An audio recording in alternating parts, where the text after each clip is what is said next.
For today's vlog, ito na nga, bibili ako ng mga ricados para sa macaroni spaghetti na paborito ni Ice. At nandito ako sa Fab Palengke. At bibili ako ng karne. Gusto ko kasi purong laman yung isasahog ko, ayoko ng taba. Kaya pinahiwalay ko yung taba ng baboy. At bibili rin ako ng hotdog, syempre hindi mawawala yun.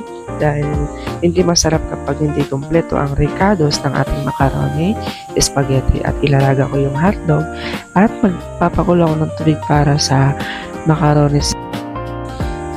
Ayan na nga, okay na yung ating hotdog. At ito yung ating pasta.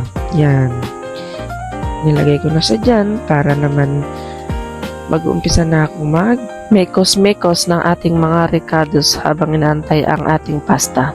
Isa't kalahating cheese ang ginamit ko dyan para yummy-yummy yung aking sauce. Muntik ko nang makalimutan yung pasta, buti na lang biglang naalala ko na may nakasalang na pasta pala. At dahil nga sa nag-i-enjoy ako kakamekos-mekos tong aking mga ricados, ito talaga ang sinasabing maano ulam, char.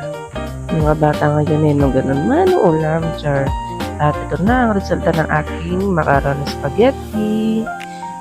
At syempre, yung unang titikim dyan, yung aking unang customer na nag-request ng paborito niya. Kung walang iba kundi si Ice, yung aming kuya Ice. Yan, paborito niya talaga yan. Ang dami-dami niyang nakakain dyan. At hindi mawawala yung mga pag-video-video natin kasi nga siya yung ating unang customer na titikim. Yun lang. Bye!